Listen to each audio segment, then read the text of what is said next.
So there's two more speakers that I would really like to, these are not initiatives that are on our ballot. One of them should have been on our ballot, the reproductive rights, but we didn't have enough time to do it, whatever. They may be working on that again the next time around. And the other one is she's a teacher who's going to be speaking about not just the anti-universal voucher bill, but how important public education. So I would like to welcome Chelsea Acree to talk to us.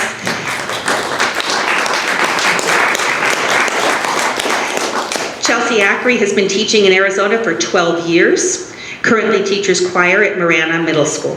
It's my husband's alma mater. She became engaged with education advocacy during the teacher walkout in 2018 and has been involved ever since. She is the political action chair for the Marana Education Association and a community organizer. She is also a volunteer for Save Our Schools Arizona. Their mission is to educate the community about the current funding crisis and to empower community members to become advocates for strong public schools. I'd like you to welcome Chelsea.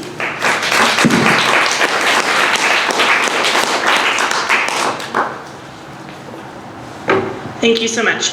The middle school teacher in me wants to give you all a stretch break because you've been sitting for a long time. So please feel free to stand up real quick.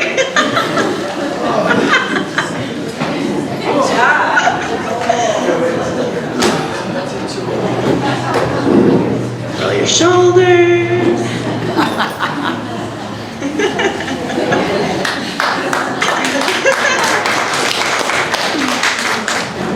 Could also lead you in some vocal warm-ups. Okay, so I'm going to talk to you, I'm going to try to keep this to about 5 minutes, but it's a pretty complex issue. Vouchers are not going to be on this ballot, but we are currently collecting signatures. They are due at the end of next week in Phoenix. We do have petitions here. I have a petition, Meryl has petitions, and so if you have not yet had a chance to sign, we have, and over at the front table right here, thank you. To stop universal voucher expansion, please do sign today.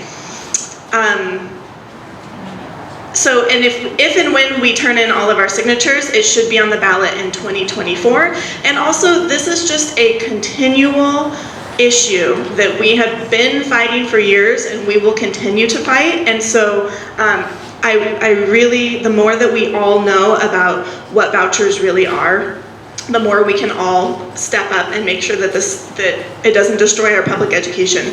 I think that vouchers are kind of like Prop 130, which it sounds pretty nice. It's like, oh, help these students, and it was originally created for specific students who are eligible for special needs services, students in foster care, students on reservations, students of military families, and it was supposed to be an opportunity to help these students get a quality education. Sounds great, right?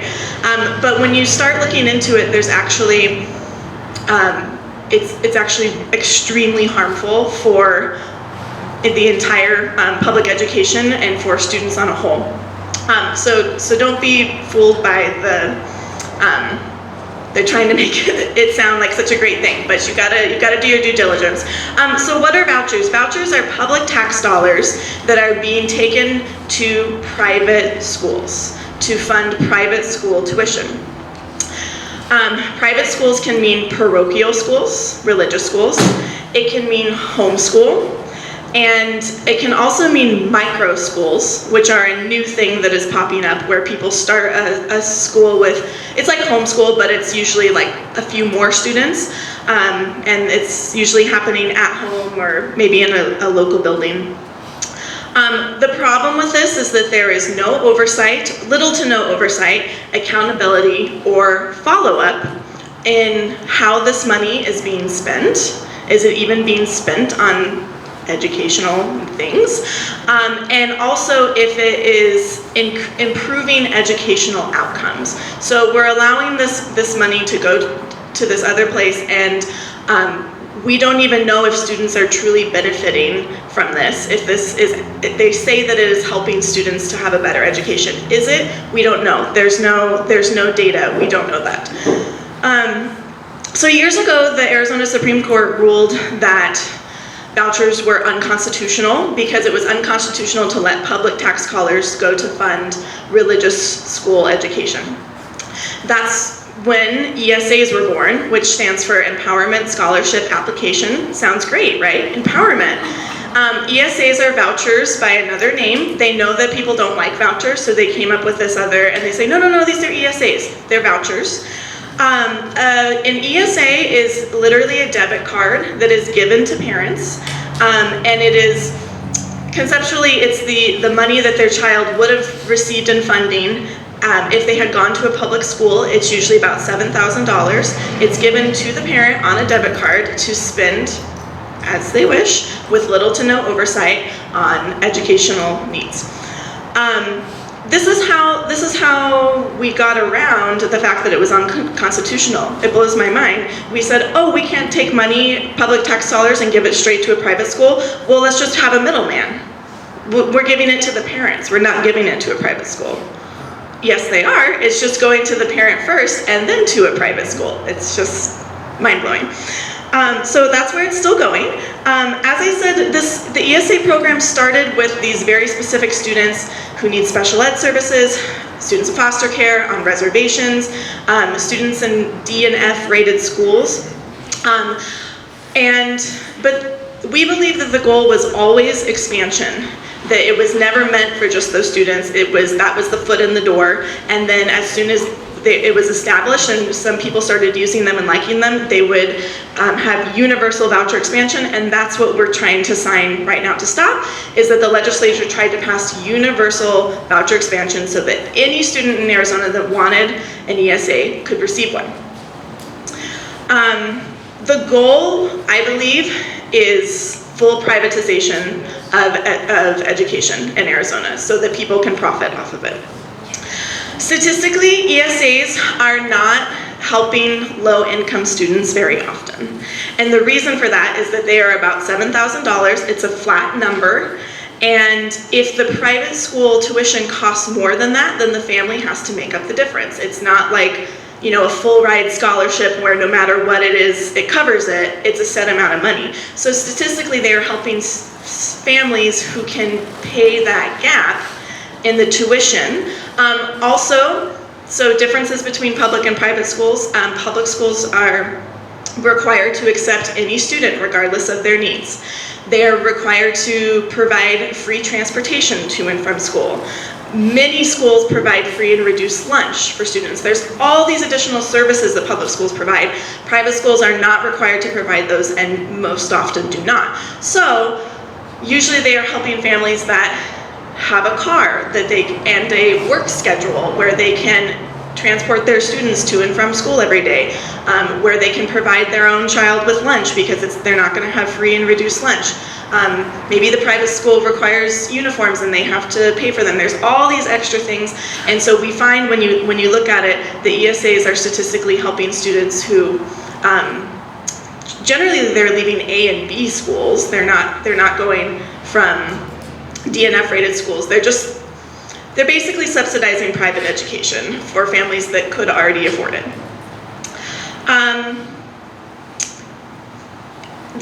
If this is allowed to pass, universal voucher expansion, we're going to end up with a two-tiered system of haves and have-nots. The families that can take an ESA and have the means to transport their students and to fill in all those gaps, and the students who don't have the means for those things will be left behind in our severely underfunded public schools.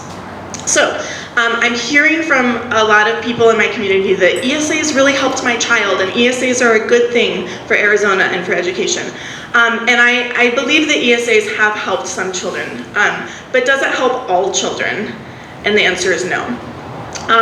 Public education is a core pillar of democracy, and the reasons that our public schools are struggling is severe underfunding and extremely low pay for the teachers and the staff that work them. That is why they are struggling. Thank you. It is not because they need competition, because they don't because we don't care about quality education. Everybody that works at a school is bending over backwards to provide the highest quality education that we can, and let me tell you, it is hard when we are stretched so thin. So the answer is not to flee public schools and to go to this private system and to create two tiers for the have and the have-nots. The answer is to fully fund public education. Yeah. Thank you. And vouchers will just simply drain money from the general fund and money that would be funding public schools. So in conclusion, one other really important point, and there's a lot of misinformation that I am hearing out there, and so please, I'm happy to talk to anybody that wants to talk after this, and we could talk about some of the, I don't want to take more of your time now, but there are some talking points that the opposition is using that are just flat out wrong. They're saying that this is about school choice. They're boiling it all down to school choice. School choice is a good thing, we need choice. And Save Our Schools, which I volunteer for, are being kind of villainized as that they are anti-school choice. They're not anti-school choice. They just simply want public schools to be funded.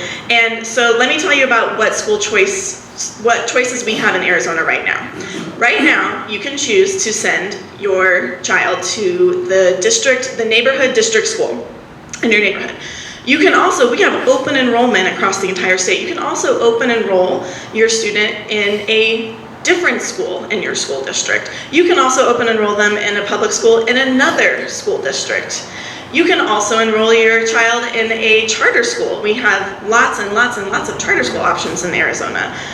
That's a lot of choice. School choice is already ubiquitous in Arizona. We have so many choices. And those are all funded by public money and free.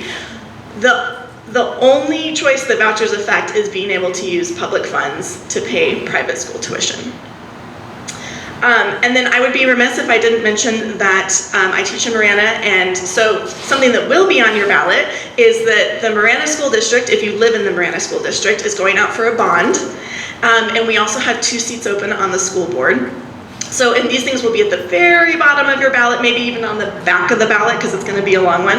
And so no matter what school district you live in, please research the school board candidates. It's so important. Please pass your bonds. I wish that we did not have to pass bonds. I feel like so many of the speakers today have been saying, you know, we're severely underfunded with the fire department, we're underfunded, we need this money. We have to go through this whole thing to ask for the money that we need. If we pass the bond in Marana School District, some of the money will go towards building a new school because the Gladden Farms neighborhood is exploding and they just had to put portables on the Gladden Farms Elementary School, so we need a new school due to population growth. We need to repair air conditioners in our schools. So many teachers at my school have had to teach with broken air conditioners, and it is, let me tell you, it's impossible.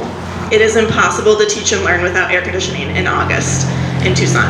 So these are basic needs that our school district needs that the state is not funding, and so we're asking our communities if they will step up for the tax increase and pass the bond. And I'm not sure what other districts are going out for bonds, but please check wherever you live. So thank you for your time. She's too nice, so I'm going to say it. The Goldwater Institute, a libertarian ideology, and Betsy DeVos, an American Federation for Children, all they want to do is line their greasy little pockets with the last bastion of public dollars that's out there and completely ruin it. So could you imagine these multi-millionaires, you know, they think money's important, so you keep on underfunding and underfunding and underfunding the school, and they say, oh my goodness, it doesn't work. No, shh. So thank you for being a teacher, and thank you for everything that you do, Chelsea, and it's been a pleasure.